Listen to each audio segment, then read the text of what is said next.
Hello everyone, कैसे हैं आप सब। रिकॉन्स्टिट्यूशन ऑफ पार्टनरशिप फर्म में बात कर रहे हैं revaluation of assets and reassessment of liabilities के बारे में।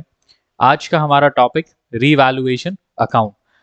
रिकॉन्स्टिट्यूशन ऑफ पार्टनरशिप में अभी तक हम जितने भी टॉपिक्स को डिस्कस कर चुके हैं देख लेते हैं। सबसे पहले सर हमने डिस्कस किया था चेंज इन पीएसआर। इस चेंज इन पीएसआर में हमने दो बेसिकली रेशियोज पर बात की थी। एक हमने सीखा था सर सेक्रीफाइसिंग रेशियो को कैलकुलेट करना, और एक हमने सर सीखा था सर न्यू रेशियो को कैलकुलेट करना। इसी न्यू रेशियो को कैलकुलेट करने के लिए हमने सीखे थे 5 मेजर मेथड्स के बारे में। आफ्टर दैट हमने कंप्लीट किया हमारा गुडविल के बारे में।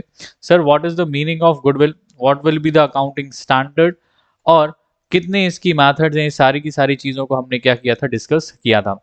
आज इस वीडियो में डिस्कस करने वाले हैं रीवैल्यूएशन अकाउंट को, क्या रेलेवेंस है रीवैल्यूएशन अकाउंट का, क्यों प्रिपेयर करना है, बात करेंगे। चलिए शुरू करते हैं with the meaning of revaluation account के बारे में। एंड बिफोर दैट सर ये रीवैल्यूएशन अकाउंट बहुत ज़्यादा इंपॉर्टेंट है। क्या है बेटा, बहुत ज़्यादा इंपॉर्टेंट है। क्यों इंपॉर्टेंट है सर, इसका रीज़न यहाँ पर ये है कि सर सबसे पहले सर ये रीवैल्यूएशन अकाउंट हमको रिक्वायर्ड होगा एडमिशन ऑफ अ पार्टनर में। सर नेक्स्ट ये हमको यूज होने वाला है सर रिटायरमेंट के केस में। ठीक है सर। नेक्स्ट जो हमारा केस है सर जो यूज होने वाला है कहाँ sir, death of a case में। मतलब ये 3 मेजर चैप्टर्स में सर ये रीवैल्यूएशन अकाउंट को हमको क्या करना है सर, यूज करना है। सर आपने डिसोल्यूशन की बात नहीं की, क्या हम डिसोल्यूशन में रीवैल्यूएशन नहीं बनाते? तो सर ध्यान रखिएगा डिसोल्यूशन के केस में हमको रीवैल्यूएशन बनाने की कोई आवश्यकता नहीं है। यहाँ पर हम बनाते हैं रियलाइजेशन अकाउंट। कौन सा अकाउंट बनाएंगे बच्चों, यहाँ हम बनाएंगे रियलाइजेशन अकाउंट। जब डिसोल्यूशन पढ़ेंगे डेफिनेटली मैं आपको इसके बारे में बताने वाला हूँ। चलिए शुरू करते हैं इस रीवैल्यूएशन को समझना। सर बेसिकली अगर देखा जाए तो ये जो रीवैल्यूएशन वर्ड है ना sir, it is a combination of two. The first is re, the second one is valuation. Valuation की अगर अपन बात करते हैं तो किसी भी पर्टिकुलर एसेट की, sir as we know that sir ये हमारे पास में फर्म है। इस फर्म में कई सारे कॉम्बिनेशन ऑफ एसेट्स हमारे पास अवेलेबल होते हैं, और इन एसेट्स की सर कोई ना कोई क्या होती है सर, वैल्यू होती है। ठीक है सर। अब जब इन्हीं एसेट्स को हम बिजनेस जब स्टार्ट कर रहे होते हैं, क्या कर रहे होते हैं बच्चों, जब हम इसी बिजनेस को स्टार्ट कर रहे होते हैं तब हम ये कई सारे एसेट्स को क्या कर लेते हैं, मार्केट से हम परचेज कर लेते हैं, और ईयर आफ्टर ईयर हम इनको क्या करते जाते हैं, डेप्रीशिएट करते जाते हैं, और इनकी वैल्यू जो है मार्केट में हम क्या करते जाते हैं, रिड्यूस करते जाते हैं।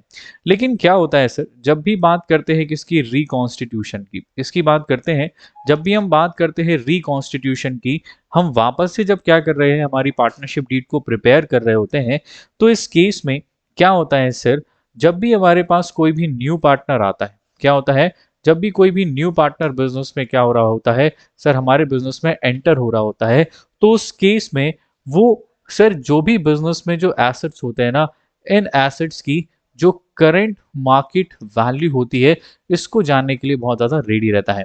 इसका रीज़न क्यों है, ऑब्वियस सी बात है सर, जब भी आप किसी भी नए इंस्टीट्यूशन को, नए बिजनेस को क्या कर रहे होते हो, परचेज कर रहे होते हो, तो उसमें होने वाले जितने भी एसेट्स होते हैं या जितनी भी लाइबिलिटीज होती हैं, उन एसेट्स की मार्केट वैल्यू क्या है, क्या सर, उन एसेट्स की करंट मार्केट वैल्यू क्या है, ये जानना बहुत इंपॉर्टेंट होता है। सर क्यों जानना है, इसकी बात कर लेते हैं। सपोज करिए आज ये जो एक नया पार्टनर है बिजनेस में आ रहा है, अब ये क्या करेगा, क्योंकि जैसे ही ये बिजनेस का एक पार्ट बन जाएगा, तो अब ये जो एसेट्स हैं, इन एसेट्स पर भी क्या हो जाएगा सर, इसका एक राइट हो जाएगा। मान लो कल के दिन अगर बिजनेस की कंडीशन बिल्कुल भी ठीक नहीं रहती और बिजनेस क्या हो जाता है सर, हम डिसॉल्व करना चाहते हैं, तो क्या हमारे पास में इतना सफिशिएंट पैसा अवेलेबल है कि हम इन सारे के सारे एसेट्स को क्या कर दें सर, हम सोल्ड कर दें, और सोल्ड करके जो भी हमारी लाइबिलिटीज हैं हम इसको पे कर पाएंगे या नहीं कर पाएंगे। इसी चीज को जानने के लिए हम क्या कर लेते हैं, इन्हीं एसेट्स की वैल्यू को हम क्या करते हैं बच्चों, वापस से रीवैल्यू करते हैं, ये चेक करते हैं कि आज की डेट पर ये कितने की वैल्यू यहाँ पर रखते हैं। इसी चीज के लिए हमें क्या करना है, रीवैल्यूएशन अकाउंट को प्रिपेयर करना है। सर ये तो आपने बताया जब एक नया पार्टनर आएगा, क्या हो सर अगर एग्जिस्टिंग पार्टनर्स, किसकी बात करेंगे, एग्जिस्टिंग पार्टनर्स की हम यहाँ पर बात करेंगे। अब जब एग्जिस्टिंग पार्टनर्स होते हैं, let's take an example, A and B partners है, प्रॉफिट शेयरिंग रेशियो 3:2 है। यही ए और बी क्या कर रहे हैं, अब अपना एग्रीमेंट चेंज कर रहे हैं और अपना जो पीएसआर है उसको उन्होंने कितना कर लिया, 1:1 कर लिया। अब क्योंकि ये जितने भी बिजनेस में क्या होंगे सर, जितने भी प्रॉफिट्स होंगे या जितने भी लॉसेस होंगे, इन प्रॉफिट एंड लॉसेस को according to their old PSR क्या कर लेंगे, डिस्ट्रीब्यूट करने की कोशिश करेंगे। जैसे ही मैंने कहा सारे के सारे प्रॉफिट्स, ऑल प्रॉफिट्स। अब बिजनेस में क्या होता है, बिजनेस में बच्चों हम क्या करते हैं सर, बिजनेस में हम बना लेते हैं sir profit and loss account. क्या बना लेते हैं, प्रॉफिट एंड लॉस। अब इस प्रॉफिट एंड लॉस अकाउंट में हम सिर्फ और सिर्फ उन प्रॉफिट और लॉसेस को रिकॉर्ड करते हैं जो बेसिकली हमने क्या किए हैं, गुड्स को बेचकर ही हमने क्या किए थे, जनरली हमने अर्न किए थे। लेकिन what about all those profits जो हमने एसेट्स को एक्वायर किया था, और उन्हीं एसेट्स की वैल्यू अगर इंक्रीज हो गई है तो इस इंक्रीज होने से जो हमें प्रॉफिट होगा इसका क्या होगा, और इसी अगर एसेट्स की वैल्यू डिक्रीज हो गई है तो इस पर लॉस हुआ होगा, तो उस लॉस को हमें क्या करना पड़ेगा, डिस्ट्रीब्यूट करना पड़ेगा।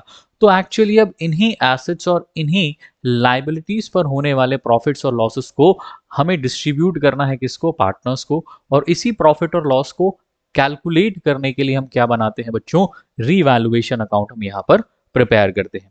चलिए देखते हैं क्या कहती है definition. So revaluation account is outline to determine net profit और loss on revaluation of assets.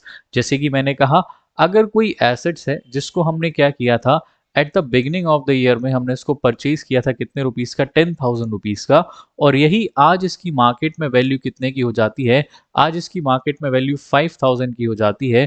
तो ये जो 5,000 का जो लॉस हुआ है ना बच्चों, ये लॉस किसको डिस्ट्रीब्यूट होगा, पार्टनर्स को। तो ये 5,000 का लॉस हमें किसको बांटना पड़ेगा, पार्टनर्स को। और साथ साथ यहीं पर ये जो लाइबिलिटी है, इस लाइबिलिटी के इंक्रीज होने से ऑब्वियस सी बात है हमें क्या होगा, लॉस होगा, और डिक्रीज होने से क्या हो जाएगा, प्रॉफिट हो जाएगा। तो इन्हीं एसेट्स और लाइबिलिटीज पर होने वाले प्रॉफिट्स और लॉसेस को हमें कहाँ रिकॉर्ड करना है, हमें रिकॉर्ड करना है under the head of revaluation account. ठीक है sir, including those items that are unrecorded.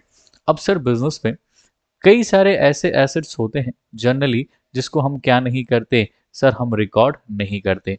अब क्योंकि ये एसेट्स हैं और यही एसेट्स की वैल्यू क्या हो रही है सर, इंक्रीज होती है और डिक्रीज होती है। अब ये कई सारे एसेट्स, फॉर एग्जांपल बिजनेस में एक हमारे पास चीज होती है कैलकुलेटर। क्या होती है, कैलकुलेटर। ये जो कैलकुलेटर होता है ना बच्चों, ये भी हमको 1 साल और 1 साल से ज्यादा के लिए क्या करता है, बेनिफिट प्रोवाइड करता है। अब जब यही 1 साल और 1 साल से ज्यादा के लिए बेनिफिट प्रोवाइड करेगा, लेकिन आपने कभी भी किसी भी बैलेंस शीट में ये कैलकुलेटर नहीं देखा होगा। अब लेकिन क्योंकि फिक्स एसेट है, क्यों, क्योंकि ना हमने इसको दोबारा से बेचने के लिए खरीदा है, 1 साल और 1 साल से ज्यादा के लिए क्या करने वाला है, बेनिफिट हमको प्रोवाइड करने वाला है। इसलिए अब अगर हमें इस पर्टिकुलर कैलकुलेटर की वैल्यू क्या हो जाती है, अप्रिशिएट हो जाती है, तो डेफिनेटली हमें क्या करना पड़ेगा, रिकॉर्ड करना पड़ेगा। क्यों, क्योंकि ये एसेट्स को क्या कर रहा है, इंक्रीज कर रहा है, और इसी एसेट के इंक्रीज होने से क्या होगा, हमें प्रॉफिट भी होगा। ठीक है सर, हम इसको क्या करते हैं, रिकॉर्ड कर लेते हैं। अब इसी को, ये जो रीवैल्यूएशन है बच्चों, ये रीवैल्यूएशन हमें कब कब प्रिपेयर करना है, तो जैसे कि मैंने आपको बताया sir, in case of admission, in case of death और रिटायरमेंट के केस में हमें क्या करना है, रीवैल्यूएशन को प्रिपेयर करना है। इसी रीवैल्यूएशन को हम एक और नाम से जानते हैं जिसको हम क्या बोलते हैं, profit and loss adjustment account. ध्यान रखना बच्चों, एक अकाउंट हमने पढ़ा था जिसको हम बोलते हैं profit and loss appropriation account. तो sir profit and loss appropriation account is different. ये profit and loss appropriation account बनाया क्यों गया है, ताकि बिजनेस में होने वाले प्रॉफिट और लॉसेस को हम क्या कर सकते हैं, डिस्ट्रीब्यूट कर सकते हैं, किसको, पार्टनर्स को। किस अकाउंट से डिस्ट्रीब्यूट करेंगे, profit and loss appropriation account से हम डिस्ट्रीब्यूट करेंगे। लेकिन जब हम बात करते हैं किसकी, profit and loss adjustment account की, तो ये वो एक्चुअली अकाउंट है जिससे हम क्या करने वाले हैं, जो भी एसेट्स और लाइबिलिटीज के इंक्रीज होने से और डिक्रीज होने से जो भी प्रॉफिट और लॉस होने वाला है, उस प्रॉफिट और लॉस को हम कहाँ रिकॉर्ड करने वाले हैं, इस profit and loss adjustment account में रिकॉर्ड करने वाले हैं। चलिए आगे बढ़ते हैं इसी रीवैल्यूएशन अकाउंट में अकाउंटिंग ट्रीटमेंट की। तो सर इसका अकाउंटिंग ट्रीटमेंट की अगर अपन बात करें तो इसको हम टू मेथड्स की हेल्प से क्या कर सकते हैं, रिकॉर्ड कर सकते हैं। जब हमसे कहा जाए कि सर आप जो क्या करना है, जो बैलेंस शीट है, क्या है बच्चों, जो आपकी बैलेंस शीट है, इस बैलेंस शीट में आपको क्या करना है, जो भी रिवाइज्ड वैल्यू है, क्या है, जो भी आपकी रिवाइज्ड वैल्यू है आप उसको क्या कर दीजिए, रिकॉर्ड कर दीजिए। अब एक्चुअली क्या होता है बिजनेस में, जब भी आप क्या करते हो बच्चों, रीवैल्यूएशन करोगे, क्या करोगे, जब भी आप रीवैल्यूएशन करोगे तो जैसे ही रीवैल्यूएशन करेंगे तब आपकी जो एसेट है या तो उसकी वैल्यू क्या हो जाने वाली है, इंक्रीज हो जाने वाली है, या तो उसकी वैल्यू क्या हो जाएगी, डिक्रीज हो जाएगी। तो जब भी हम क्या करेंगे, इन वैल्यू को इंक्रीज या डिक्रीज करेंगे तो उससे जो हम बैलेंस शीट को क्या करने वाले हैं, प्रिपेयर करेंगे, तो उस बैलेंस शीट में हम वैल्यूज को क्या कर देंगे बच्चों, चेंज कर देंगे। क्या कर देंगे, चेंज कर देंगे। तो अब इस बैलेंस शीट में हमारी चेंज्ड वैल्यू क्या होगी, दिखाई यहाँ पर देने वाली है। ठीक है, लेकिन समटाइम्स क्वेश्चन हमसे कह देता है कि आपको क्या करना है, जो भी चेंज्ड वैल्यू है, जो भी revised value of assets and liabilities हैं, उसको बिजनेस की बुक्स में क्या नहीं करना है, रिकॉर्ड नहीं करना है। दैट मीन्स आपको एज इट इज जो बुक वैल्यू ऑफ एसेट्स है उसी पर अपने एसेट्स और लायबिलिटीज को क्या करना है, शो करना है। तो सर इस केस में अगर जो प्रॉफिट और लॉस होगा रीवैल्यूएशन पे, उसको हमें कैसे रिकॉर्ड करना है, तो उसको हम यहाँ पर by passing a journal entry, हम यहाँ पर क्या कर देंगे, with the help of journal entries क्या कर देंगे, इसको हम यहाँ पर रिकॉर्ड कर देंगे। चलिए पहले समझते हैं, जब वैल्यूज को हमें क्या कर देना है, चेंज करके लिख देना है, दैट मीन्स जो भी रिवाइज्ड वैल्यू है उसको हमें रिकॉर्ड करना है, कहाँ, रीवैल्यूएशन अकाउंट पे। तो अब इसकी अकाउंटिंग करने के पहले सबसे पहले हमें क्या सीखना पड़ेगा, इसका फॉर्मेट हमें सीखना पड़ेगा। चलिए सीखते हैं रीवैल्यूएशन का फॉर्मेट। देखिए स्क्रीन पर आपको रीवैल्यूएशन का फॉर्मेट सर दिखाई दे रहा है। तो सबसे पहले बात करते हैं रीवैल्यूएशन अकाउंट की। तो सर ये एग्जैक्टली आपका जैसे आप प्रॉफिट एंड लॉस अकाउंट बनाते हो ना बच्चों, आपने क्लास 11 में प्रॉफिट एंड लॉस अकाउंट बनाया होगा फाइनेंशियल स्टेटमेंट में, तो सर ये एज इट इज डिक्टो वैसे ही बनने वाला है। अच्छा सर, लेकिन यहाँ तो दिख नहीं रहा। सर ध्यान से देखिए, सबसे पहला कॉलम यहाँ पर हम लिखते थे सर पर्टिकुलर्स, तो देखिए सर यहाँ पर्टिकुलर्स है, अमाउंट है, पर्टिकुलर्स है, अमाउंट। सर सेम एज यहाँ डेबिट है हमारे पास और साथ साथ क्रेडिट भी है। बस मैंने हेडिंग यहाँ पर क्या कर दी है, चेंज कर दी है। इस प्रॉफिट एंड लॉस की जगह मैंने यहाँ पर क्या मेंशन कर दिया है, रीवैल्यूएशन यहाँ पर मेंशन कर दिया है। ठीक है सर, अब ध्यान रखिएगा, मेन आइटम्स को आपको 2 मिनट के बाद समझाऊंगा, लेकिन इसके पहले थोड़ा सा मैं आपके साथ प्रॉफिट एंड लॉस को क्या कर लेता हूं, डिस्कस कर लेता हूं, ताकि आपको इसके साथ में बेटर अंडरस्टैंडिंग होगी। सर ये हमारे क्या है बच्चों, प्रॉफिट एंड लॉस अकाउंट मैंने आपको प्रिपेयर करके बताया है। चलिए देखिए, सर इस प्रॉफिट एंड लॉस में हम क्या करते थे, इस प्रॉफिट एंड लॉस में हम डेबिट साइड में लिखते थे सर जितने भी एक्सपेंसेस हैं, लॉसेस हैं, और क्रेडिट साइड में अपन सर लिख देते थे सारे के सारे इनकम और गेन्स के बारे में। किसके बारे में, इनकम और गेन्स के बारे में। सर जब भी हम बात करते हैं एक्सपेंसेस की, तो ये तो वो मटेरियल जनरली होता है जो विद इन अ ईयर की बात करता है। किसकी बात करता है, 1 ईयर की बात करता है। और हम कह सकते हैं ये हमारे करेंट एसेट्स की बात करता है सर। किसकी बात करता है, करेंट एसेट, जिसमें हम बात कर लेंगे सर गुड्स की। किसकी बात कर लेंगे, गुड्स की। लेकिन जब हम बात करते हैं लॉसेस की, किसकी बात करते हैं, लॉसेस की, तो ये लॉसेस में हम कह सकते हैं कि सर हमारे फिक्स एसेट्स के भी लॉस आ जाते हैं और करंट एसेट्स के भी लॉस हम यहाँ पर रिकॉर्ड कर सकते हैं। सेम एज यहाँ इनकम की अगर अपन बात करें, तो इनकम में हम कह सकते हैं कि सर जो इनकम हमने गुड्स को सेल करके जनरेट की है उसको भी हम क्या करते हैं, रिकॉर्ड करते हैं। That means all direct and indirect incomes यहाँ आ जाएगा।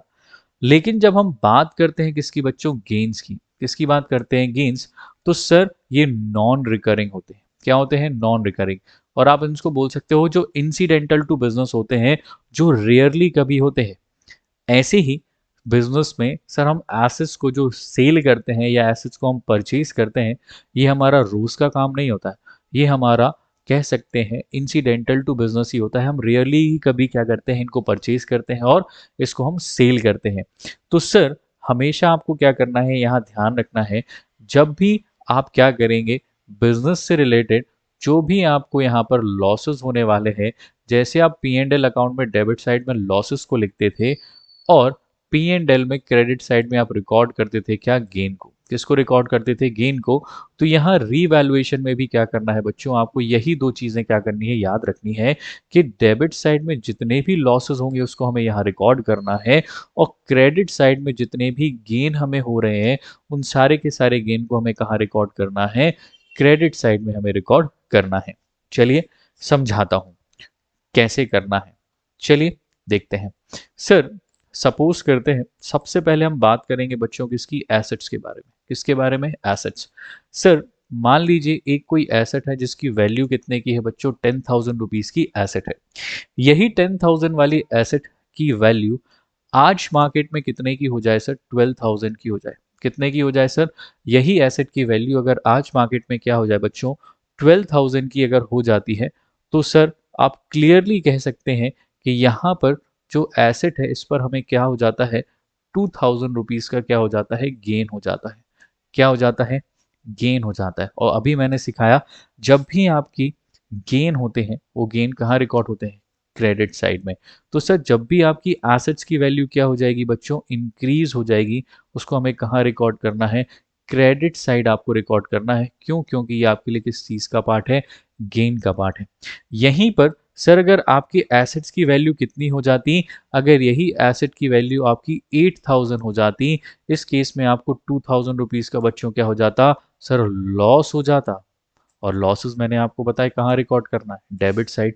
सो decrease in the value of assets कहाँ आएगा सर, डेबिट साइड आएगा। क्यों सर, ये किस चीज का पार्ट है, लॉस का पार्ट है। समझ आया। चलिए, ये तो हमने बात की है बच्चों एसेट्स के बारे में। चलिए समझ लेते हैं थोड़ा सा लाइबिलिटीज के बारे में भी। किसके बारे में, लाइबिलिटीज। चलिए देखिए सर, वापस से हमारे पास लाइबिलिटीज अभी कितने की हैं सर, 10,000 की।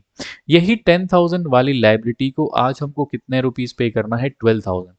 फॉर एग्जाम्पल सर आपको क्या करना था, इलेक्ट्रिसिटी का बिल पे आपको करना था, कितने का, 10,000 का, बट आप इसको ड्यू डेट पर पे करना भूल गए।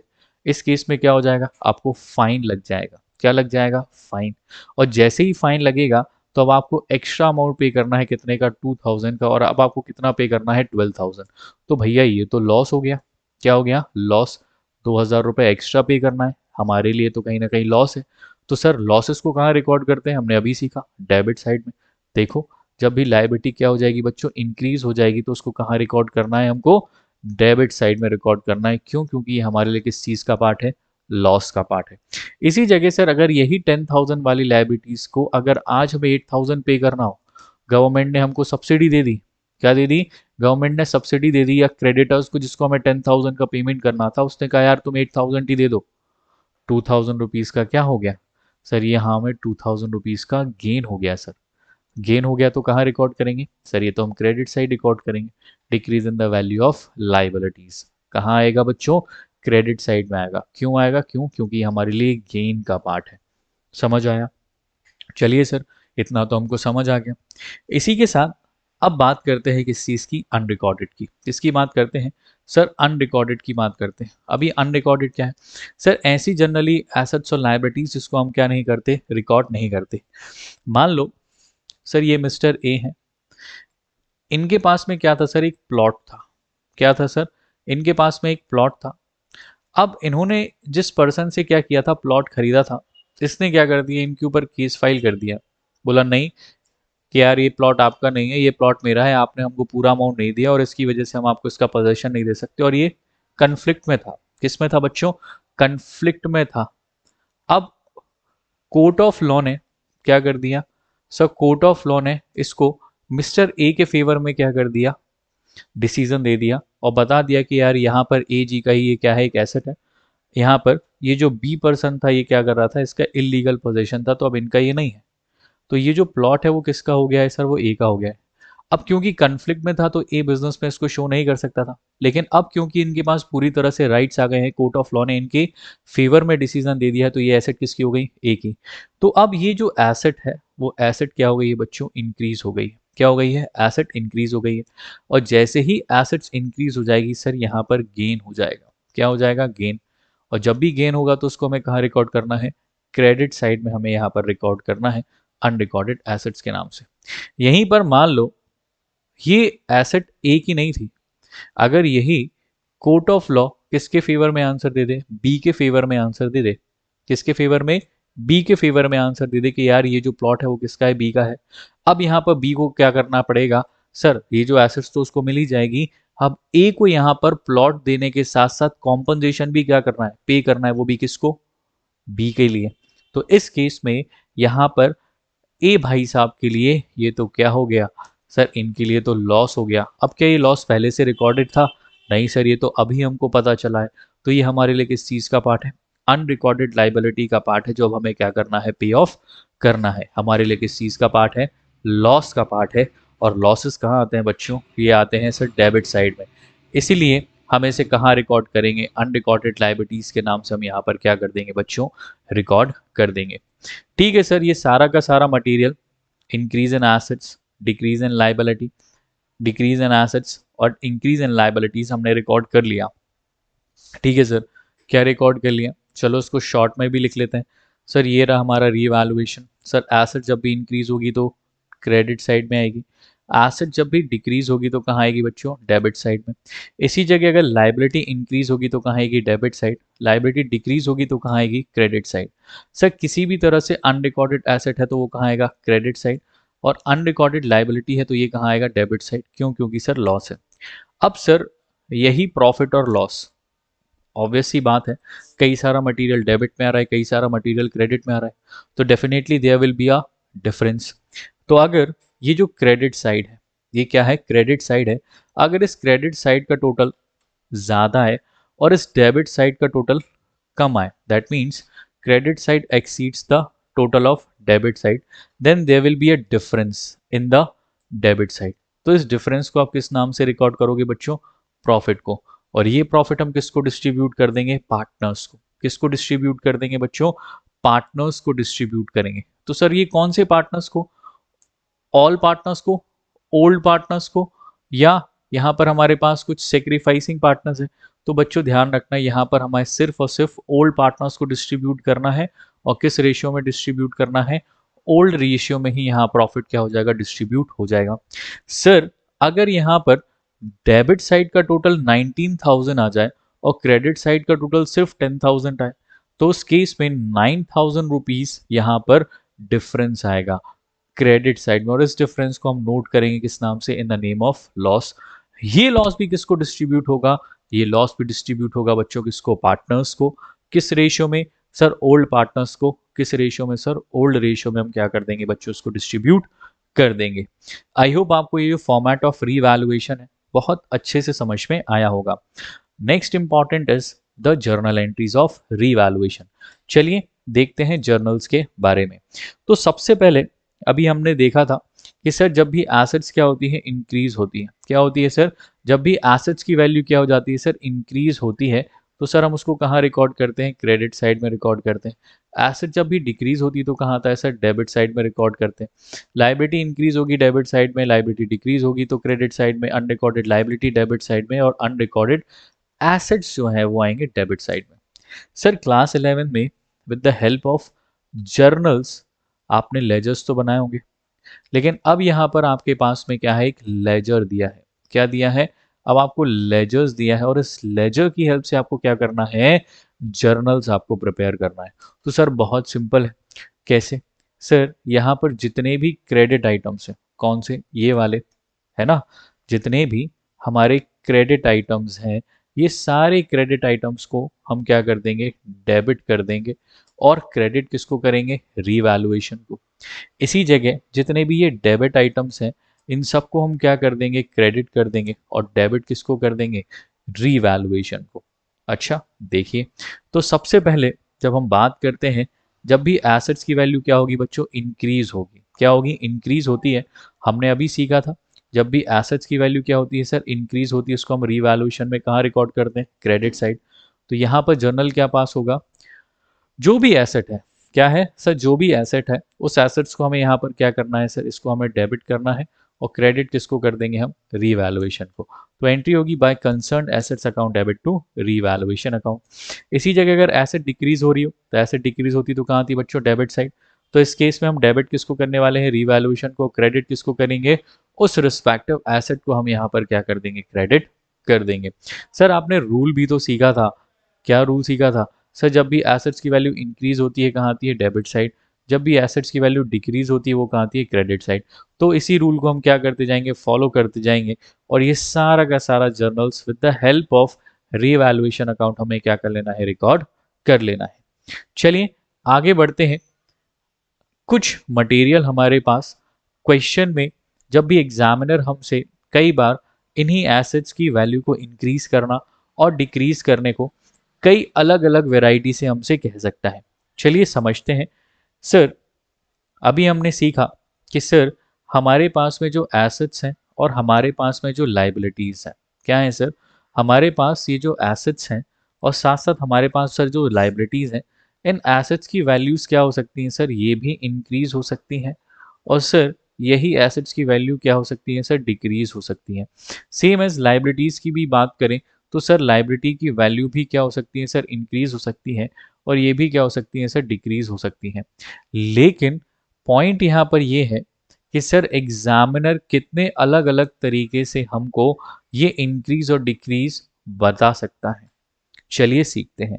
तो सबसे पहले मैं आपसे बात करूंगा इंक्रीज के बारे में, और उसके बाद अपन डिस्कस कर लेंगे किस चीज को, डिक्रीज के बारे में। चलिए देखते हैं। सबसे पहला तरीका जो एग्जामिनर आपको यूज करेगा तो वो कुछ इस तरह से बोलेगा, द वैल्यू ऑफ एसेट, क्या बोलेगा, the value of asset is to be increased by, increased by 1000। क्या बोला, यहाँ पर सपोज करिए कि आपकी जो एसेट है वो कितने की थी बच्चों, 10,000 की थी। अब इस इंक्रीज करने को सबसे पहले उन्होंने क्या बोला, सिंपल लाइन उन्होंने यूज की है, वर्ड भी यूज किया है, क्या, इंक्रीज्ड बाय 1000। तो वैल्यू ऑफ एसेट कितने से बढ़ी, 1000।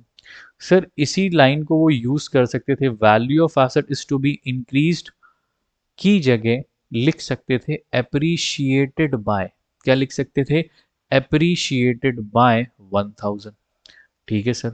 Third case, value of asset is to be appreciated by 10%, कितने से बढ़ी, 10%।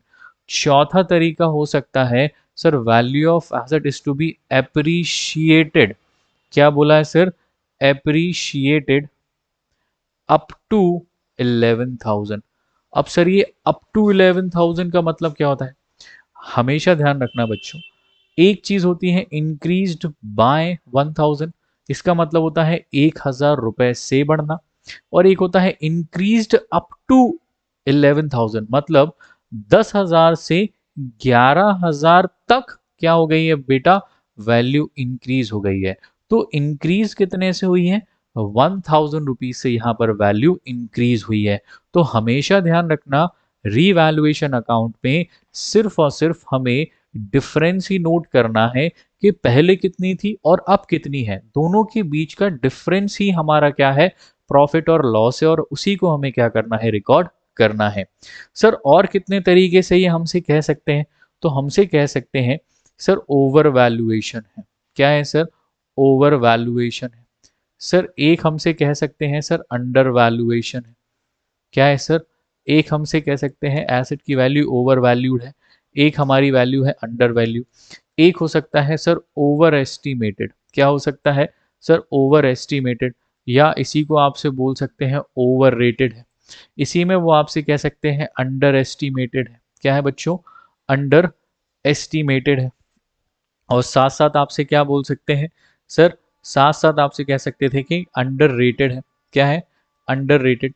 इसी में वो आपसे बोल सकते हैं कि सर ओवर एस्टिमेटेड तो हो गया, अंडर रेटेड भी हो गया। सर इंक्रीज डिक्रीज हमने देख लिया है, इंक्रीज हमने देखा है, हमने डिक्रीज भी देख लिया, सर हमने एप्रिशिएशन भी देख लिया, हमने डिप्रिशिएशन भी देख लिया। तो ये कुछ तरीके हैं जिनकी हेल्प से एग्जामिनर आपसे क्या कर सकता है सर, क्वेश्चन को ट्विस्ट कर सकता है, वैल्यू को बढ़ा सकता है और डिक्रीज भी कर सकता है। चलिए फटाफट से क्या कर लेते हैं, एक एक वैल्यू को सीख लेते हैं ताकि किसी भी तरह से मिस्टेक हम ना करें। तो अगर हम बात करें किसकी, वैल्यूएशन की, किसकी बात करते हैं, वैल्यूएशन की। ये जो वैल्यूएशन है वो टू टाइप्स का हो सकता है सर, एक हो सकता है अंडर वैल्यूएशन, क्या हो सकता है, अंडर वैल्यूएशन। और एक हो सकता है सर ओवर वैल्यूएशन, क्या हो सकता है, एक हो सकता है ओवर वैल्यूएशन। सपोज करो एक कोई एसेट है, कितने की है सर, 10,000 की है।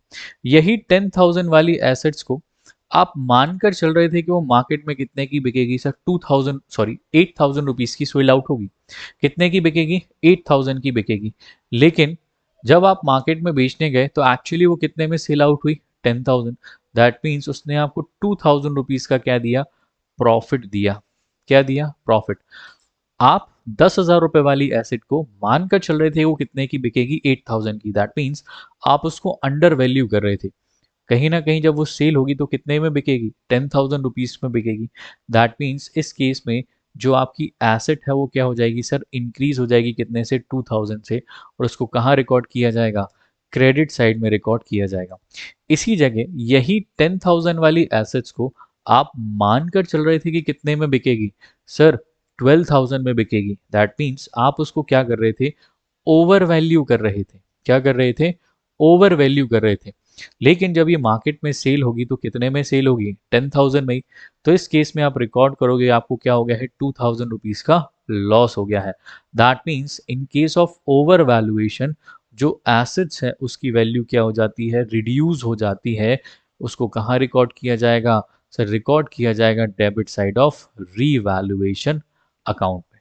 समझ आया बच्चों। चलिए डिस्कस करते हैं इसी से रिलेटेड क्वेश्चंस। देखिए क्या कहता है हमारे पास में क्वेश्चन, कैसे बनेगा रीवैल्यूएशन अकाउंट। मल्टीपल वैरायटी है हमारे पास, चलिए देखते हैं क्या है sir. Following is the balance sheet of X and Y as on 31 December 2009 के बारे में। हमारे पास कुछ लाइबिलिटीज है जिसमें क्रेडिटर्स है और कैपिटल है, अलॉन्ग विथ हमारे पास कुछ एसेट्स हैं। ध्यान रखना sir this is balance sheet. क्या है सर, ये हमारे पास बैलेंस शीट है और जो भी वैल्यूज हमें बैलेंस शीट में दी जाएंगी उनको हम कंसिडर करते हैं बच्चों बुक वैल्यू। ये कौन सी वैल्यूज हैं, ये है हमारे पास में बुक वैल्यू। अब जो भी ये एडिशनल इन्फो हमें दिया है ना, क्या दिया है सर, जो भी ये एडिशनल इन्फो हमें प्रोवाइड कर रहे हैं, ये basically with the help of additional information हम क्या करेंगे, चेक करेंगे कि current market value of assets हमारी क्या है, और बुक वैल्यू और मार्केट वैल्यू का डिफरेंस ही हमारा क्या है, प्रॉफिट और लॉस है। और इसी डिफरेंस को हमें क्या करना है, रिकॉर्ड करना है किसमें सर, इस रीवैल्यूएशन अकाउंट में हमको रिकॉर्ड करना है। चलिए देखते हैं फटाफट से क्या है, कौन कौन से एसेट है सर। कैश है, कैश एट बैंक है, बिल्डिंग, स्टॉक और प्लांट। हमारे पास मेजॉरिटी में 3 एसेट्स हैं। इन्हीं की वैल्यू को ये क्या करने के लिए कहेंगे, हमको इंक्रीज करने के लिए और डिक्रीज करने की ये बात हमसे कहने वाले हैं। चलिए देखते हैं sir the value of building. Value of building sir, building है कितने की सर, बिल्डिंग हमारे पास है सर 12,500 की। कितने की है सर, 12,500 रुपए की हमारे पास में बिल्डिंग है। और ये कह रहे हैं कि ये जो बिल्डिंग की वैल्यू है वो अप्रिशिएट हुई है। अप्रिशिएट का मतलब मैंने आपको बताया, इंक्रीज होना। क्या होना, इंक्रीज होना। वो इंक्रीज होना भी कहाँ तक sir, be brought up to, कहाँ तक इंक्रीज हो गई है, 15,000 तक इंक्रीज हो गई। सर ये 12,500 वाली एसेट की वैल्यू कितने तक हो गई है सर, ये इंक्रीज हो गई है 15,000 रुपए तक। दैट मीन्स कितने से बढ़ गई है सर, 2,500 रुपए से इसकी वैल्यू इंक्रीज हो गई है। तो सर जब हम रीवैल्यूएशन अकाउंट बनाएंगे तो इस रीवैल्यूएशन में हम बिल्डिंग को 2,500 रुपीज के नाम से क्रेडिट साइड में क्या कर देंगे सर, रिकॉर्ड कर देने वाले हैं। क्यों, एज वी नो दैट जब भी एसेट की वैल्यू क्या होती है बच्चों, इंक्रीज होती है, उसको हम कहाँ रिकॉर्ड करते हैं, क्रेडिट साइड में ही रिकॉर्ड करते हैं। और किस नाम से सर, जो भी एसेट है उसके नेम से। चलिए सर फर्स्ट ऑप्शन हमको समझ आया। ध्यान रखना अगर ये बोलते ब्रॉट बाय 15,000 मतलब कितने से इंक्रीज हो गई है, 15,000 से। सर ये 12,500 वाली एसेट 15,000 से इंक्रीज हो जाती, दैट मीन्स 27,500 की हो जाती। तो ये पूरा का पूरा अमाउंट हम क्या कर देते हैं, रीवैल्यूएशन में क्रेडिट साइड में नोट कर देते हैं। लेकिन यहाँ इन्होंने हमें क्या बोला कि जो एसेट है इसकी वैल्यू को हमने कहाँ तक इंक्रीज कर दिया, 15,000 तक इंक्रीज कर दिया। मतलब सिर्फ और सिर्फ 2,500 रुपए से हमने क्या करना है, इंक्रीज करना है। समझ आया। चलिए नेक्स्ट देखते हैं। There has been appreciation in the value of stock by 5%। Sir stock है कितने का सर, ये तो 500 रुपीज का था।